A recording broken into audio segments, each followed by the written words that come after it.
Welcome to the Underground, the Steel City Underground, the black and gold standard for Pittsburgh Steelers coverage. Now, here's your host, Brian E. Roach.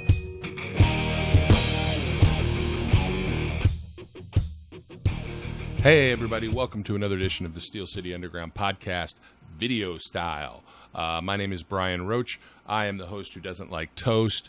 I am also a whole bunch of somethings to Joe's somethings, but since Joe's not here, it's just me. It's solo version, so I'm Han Solo today. Yeah! And I don't have a Chewie. Joe could be Chewie. He's tall. The hair thing. Oh well. Anyway, as I'm sure will come as no surprise, the topic of this particular podcast happens to be one Le'Veon Bell. On the 17th at 4 o'clock, we learned that the Steelers and Le'Veon Bell had failed to come to an agreement that would keep Le'Veon Bell in the black and gold for years to come. As a result, this is almost certainly Bell's last season as a Steeler, 2018, after which he will hit free agency. So let's look at the scenario and what took place, and I'll give you my 2 cents on this. Even though I've given my 2 cents several times, I'm going to do it one more time. Anyway, here we go. The supposed or the reported value of the contract was $70 million over 5 years. That's basically 14 per year, with 33 point something of it in guaranteed money. Now, I'm doing the air quotes for guaranteed here because the Steelers generally don't really guarantee money. But here's the thing about those contracts. Like, you know, the first 2 years are almost always guaranteed in the sense that you're going to get that. And a lot of guaranteed money is done through, signing bonuses. So maybe he was going to get a 33 point something million dollar signing bonus, and that's essentially guaranteed money. We would have to wait until all the details of this contract are out to know that for certain, but it's a fair offer. It's a more than fair offer. It's beyond fair when you consider that the running back market, the highest paid running back, Devontae Freeman, is a little over 8.2 or $8.25 million per year. That is a massive reset of the running back market, something that Bell has stated he wanted to do. I want to reset the running back market. That would have done it. It would have reset the running back market. Anybody who came after him would have been trying to top or hit that number, and it didn't happen. So Bell didn't accept the offer.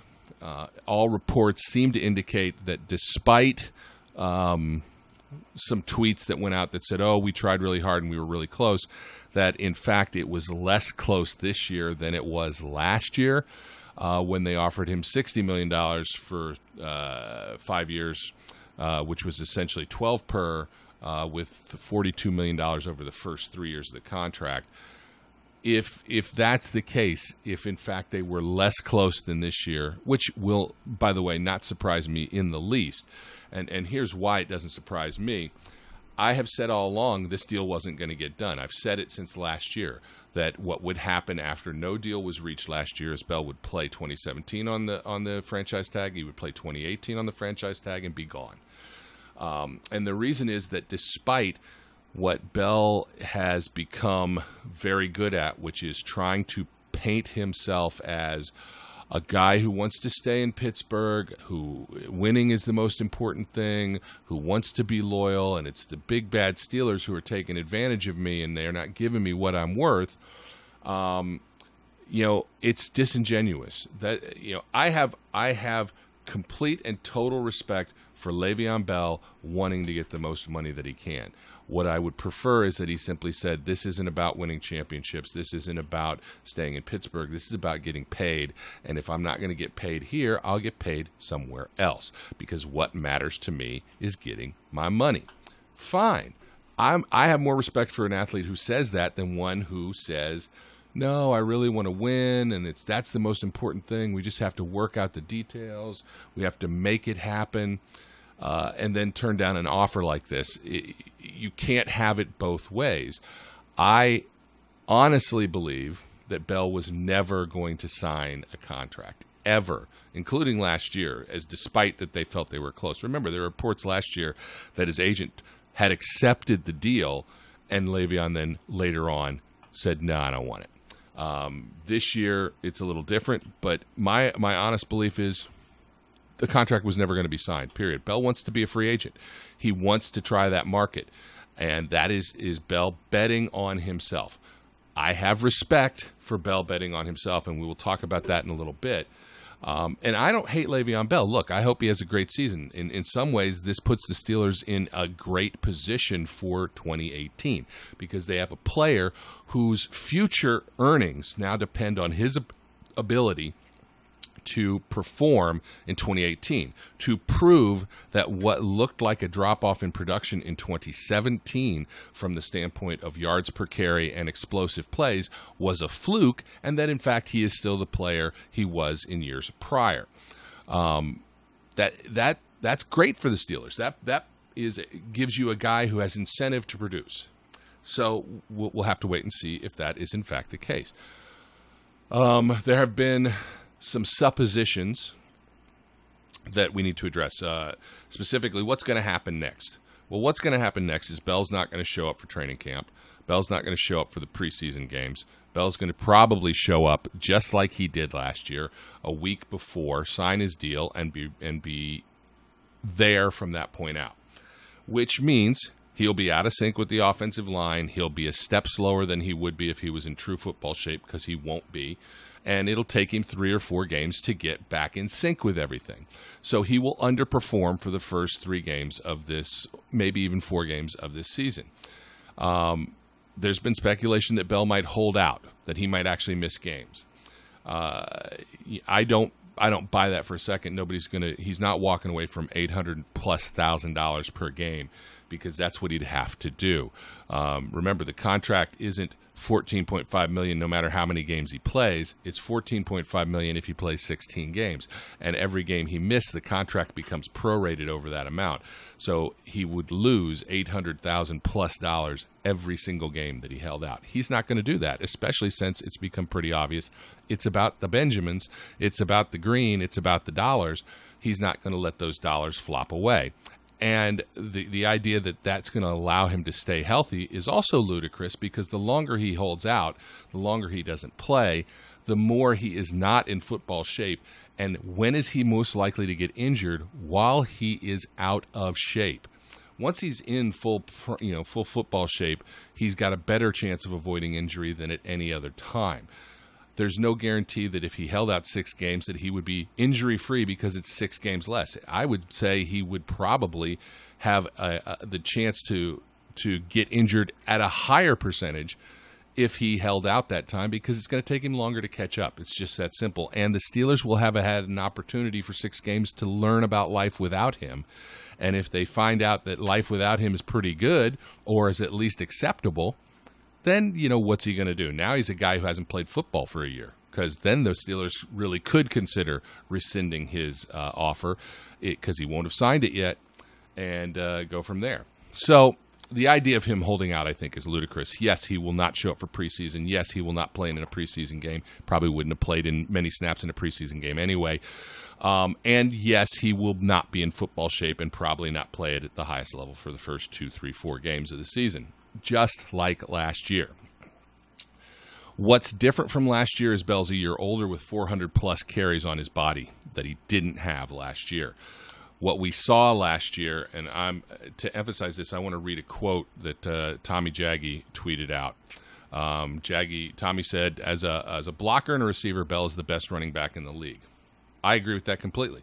I think as a blocker and a receiver, he's the best running back in the league. He also said, what a lot of fans don't understand is that Bell is just an average runner at this point in his career. He doesn't have speed, and he lost most of his explosion. He had 3 20-yard runs on 321 carries last year, which was the worst in the NFL. I've talked about this ad nauseum throughout the season and at the end of the season. I'm not saying Bell's lost a step. I'm saying he simply isn't the back he was earlier in his career. He used to make guys miss. Speed has never been his game. All right, he's not been the fastest running back. He gets tracked down. He doesn't outrun everyone. What has been his greatest tool is his vision and his elusiveness. And what I saw last year is your vision doesn't really decrease, but your elusiveness can. Your ability to react to what you see becomes less effective. And that's what I saw happening or beginning to happen last year. Bell was no longer able to make guys miss as easily as he had in prior seasons. And as a result, you got less explosive plays. You got less explosive runs. You got less big plays out of him. Look, you can't really complain that much when he's producing 4, 5, 6 yards a carry, but you need those other threats as well, and they just weren't there last year. So the question is, does he rebound from that? Now he has been saying he's going to have the best year of his career. I hope he does. I really do hope he does, because if he does, then it may be ending with the Steelers hosting that 7th Lombardi. I don't believe he will, and I don't believe necessarily that will prevent the Steelers from going all the way and winning a Lombardi trophy. But I don't think that Bell's going to have the best season of his career, because I don't know that Bell is the same player he was earlier in his career. Look, mileage is mileage. We talked about the fact that he's going to be betting on himself, which is what he's doing. He's taking a long bet, though, in my view. This is not a guaranteed bet. This is not even a bet that's weighted in Bell's favor. This is a bet that is a long shot bet. It's the odds are not stacked in his favor, because right now he's a 27-year-old running back. He's going to be a 28-year-old running back next season after another season of carries. If, in fact, he has the same kind of season as last year with less explosive runs or a lower number of explosive runs, how's he going to get, how's he demonstrating this is the best, best year of my career? There's a good chance that Bell may be on the decline. He's had severe injuries. He has had a lot of carries, and he has a lot of mileage on his body. Age is in his favor, but it's about the only thing that's in his favor. Because here, Jerome Bettis said this on a show. He said Le'Veon Bell will be worse with any other team but the Steelers. I've said that as well, and I agree with that. He's not going to have an offensive line that understands his style of running. He's not going to have an offensive line that is in sync with his style of running, and that takes getting used to. Going to a new team means learning a new playbook. It means resyncing with a new group of guys on the offensive line. You're talking about the Steelers, who are a top 5 offensive line in the league. Is he going to another top 5 offensive line in the league team? And even if he does, are they used to a guy who waits as long as Bell does to hit a hole? No. So he's not going to be as good initially. He may become better, but again, this is where age starts to not be in his favor. What if it takes him 2 seasons to synchronize with this new team? That means he's now close to a 30-year-old running back, and the drop-off for running backs once they start to hit that age is extreme. You just can't absorb that kind of punishment. So Bell is taking a bet on himself, and I respect that. But it's a long shot bet. It is not a bet that is weighted in his favor. He has every right to make that bet, though, and that is exactly what he is doing. Now, the next part of this is, what does this mean for the Steelers? Well, for 2018, as I said, I don't think it means a whole lot of anything. I think it means you got a player who's trying to prove he is not in a decline. You've got a player who's trying to prove his worth and wants to shove it in everybody's face and say, see, I am worth $17 million a year, and you should have paid me. That's what he wants to do. So that's all good for the Steelers, all right? It's also good for the Steelers because per reports, James Conner looks like a different guy. He looks like he's more healthy. He looks quicker, like he has better hands. Again, that's all in football and shorts, but these are also coming from reporters who saw him in footballs and shorts last year and didn't say the same things. So you've got James Conner coming back off of injury who could potentially start to take snaps and is going to get the benefit of the majority of the snaps in training camp. He's going to be the guy who gets the ball in preseason games. And that's good for the Steelers because they're going to start to know what James Conner is. Is he really a guy who we can use as either part of a platoon to replace Le'Veon Bell or to be a feature back that replaces Le'Veon Bell? Look, Le'Veon Bell is, if not the best back in the league, one of the top 3 backs in the league. And, you know, his combination of receiving talents and running talents is unique, and you can't easily replace that. There is no question about it. It isn't just getting a good running back. It's getting a guy who can play every down, who is able to be put in a ton of different positions, who fits in almost every scheme of the offense, who can run routes like a receiver. It isn't the same as replacing just a runner. That is true. But another post from Tommy Jaggi also is pertinent here, because the question is, what does this do to the Steelers if they don't have him? Well, in 2015, the Steelers had more passing yards, more rushing yards, more yards per play, and more touchdowns than they had in 2018 or 2017 when Bell was essentially healthy all year, right? The thing was, Le'Veon Bell wasn't their running back for the majority of that season. D'Angelo Williams was. So is it possible they can be as good without Le'Veon Bell? Yes, I'm sorry. It's possible that this offense can be as good without Le'Veon Bell because they can use multiple guys to replace what Le'Veon Bell gives them. Is Bell going to be a better back than any other back they have on the team right now? Yes, he is. But it doesn't mean that as a group you cannot replace the productivity that he is able to give you on his own. It requires more. It would require more work. It's going to require more creativity. It requires more effort in the offseason to get in sync. And guess what? Bell's giving them that opportunity by probably not showing up for training camp and preseason.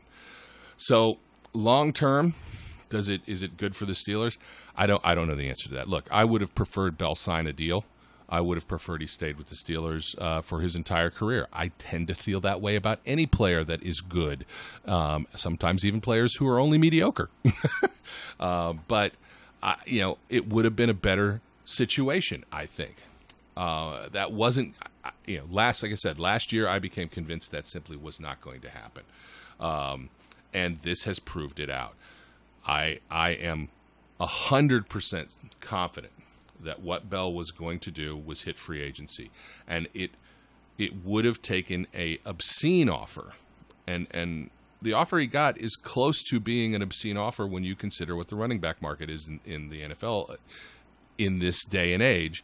It would have taken a truly obscene offer for Bell to go, okay, yeah, I'll sign that because I don't think I'm going to get more than that in free agency. He wants to hit free agency. He wants to get paid at a level that's ridiculous. So let's think about what's going to happen when he does hit free agency. I started looking at cap teams, and remember, I'm using under the cap, overthecap.com when I'm looking at these numbers. And the thing is, these are projected numbers from right now. We don't know certain things yet. We don't know, for example, with the Raiders, what Amari Cooper and Khalil Mack are going to get signed to, and how much cap space that's going to eat up from the Raiders. But the teams, let's just look at the top 5. Top 5 teams that could potentially be in the running to overpay a running back, because I'm sorry, you're overpaying a 28-year-old running back at this point if you're going to give him $17 million a year. But somebody who wants the draw, who wants the excitement, who wants to get their fan base pumped because they did this big thing that's going to be noteworthy. The Jets have an absurd number of they have like $84 million in 2019 potential cap space.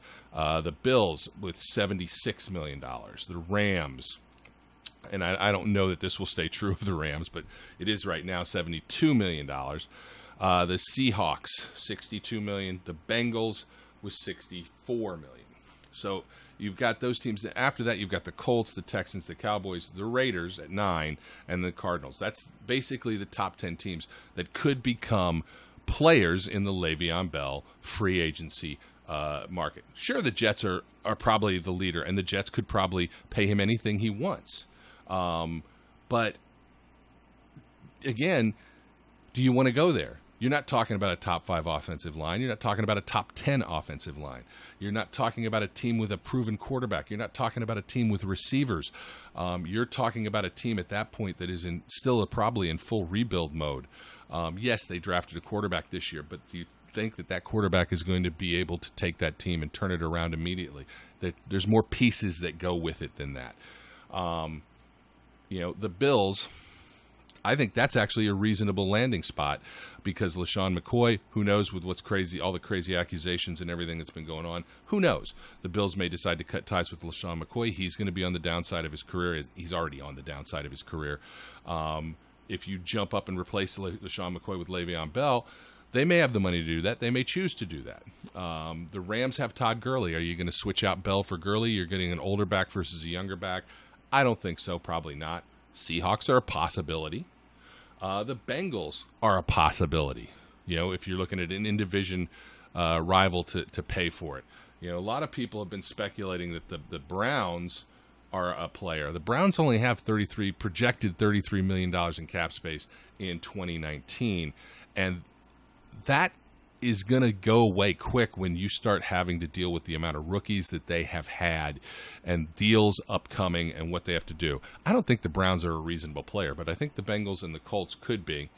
The Cowboys, I guess if they can't sign Zeke, they could be player, but they're going to have to sign Zeke if they can. They've got Dak Prescott, who's going to want $100 million because he's their franchise quarterback, even if he's not a franchise quarterback. Where's he going to land? The Jets, the Bills, I think are reasonable possibilities. The Seahawks, the Bengals, the Colts, all possible landing spots. I don't think the Cowboys are. I don't think the Raiders are. I don't really think the Texans are, even though they're in this group. And I guess they could be. But other than maybe the Texans, you're not talking about a team that's ripe to win right now. Clearly, we all know the Seahawks are in rebuild mode as we speak. They've been dismantling their team left and right. They're getting older and aged. They've let a lot of players go. They've had offensive line problems forever. He can go to a team. I actually don't believe a team is going to pay him the money that he wants. I think that what's going to happen next year when free agency gets underway is Bell's going to get offers very similar to the one the Steelers just gave him and he turned down.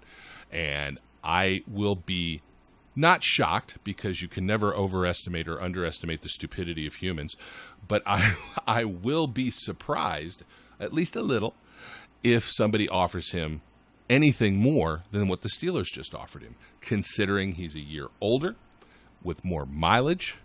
And we'll have to see what the year was like. Even if he has a huge, explosive year this year in 2018, and it just stuns everyone. Even if that happens, it's still a guy who looks like he's going towards the end of his career, not the early part of his career. He's hitting that number close to 30, 28, 29. That's drop-off time for running backs, and as many people have said, when a running back drops off, they drop off a cliff. It's not a gradual decline. It's, I was great, and now I'm not. So we'll have to see. I think, he likely is going to be not likely. There's absolutely no chance he's with the Steelers in 2019 at this point, unless he gets hurt in 2018 and the Steelers decide to try and keep him around because nobody's wanting to pay him off of a injury and the Steelers have faith that he can come back from it. That's a chance that could happen, but I'd say you're talking about a 95% chance he is with another team in 2019, maybe even higher than that. And it's clear it doesn't matter to Bell about winning. It matters about money, who's going to pay me, and that's what it matters. And I think that's what's been proved out in this. And that, from a fan standpoint, look, there's no reason to hate Le'Veon Bell. He's not betraying you. He's not betraying the team. Yes, the Steelers stood by him during his suspensions. Yes, the Steelers do right and have done right by him and gave him fair offers. But look, it's a business for the Steelers. It's a business for the players. You're not betraying them by trying to do your best for yourself. I do still maintain that maybe Le'Veon lives in a world where reality is not as pervasive as it should be, and that he needs to come back out of the clouds with what he thinks is a value that is appropriate. And I get everybody out there saying, just pay the man, but you can't do it. You're talking about a team with 53 guys on it, and you cannot tie up money in positions that, aren't currently expected to be that value. You have to figure out the right balance. Quarterbacks are going to get paid. They are, without a doubt, the most important person on an offense team. Quarterbacks are going to get paid. Wide receivers are going to get paid because it's a passing league. They're going to get overpaid the same way quarterbacks are going to get overpaid. I think Bucky Brooks was making comparisons with Andy Dalton and other guys and what Le'Veon Bell's getting. It doesn't matter. You're talking about apples and oranges. Andy Dalton, as we've said, he's not a great player. Does he deserve the money he got? No, but he plays the most important position on the team. He came off of a couple years where he led his team to the playoffs, and he was able to turn that into more money than deserved. Speaking of people like that, Joe Flacco. Okay, anyway, that being said, running backs are not going to get quarterback money. Running backs are not going to get wide receiver money because it's a passing league and it's not a running league. It's a run second, pass first league. And that's where the priorities are going to be. You still have to be able to sign your other players. You cannot just say, I'm going to give Le'Veon Bell $20 million a year, because what difference does that make? It's about winning championships with the Steelers.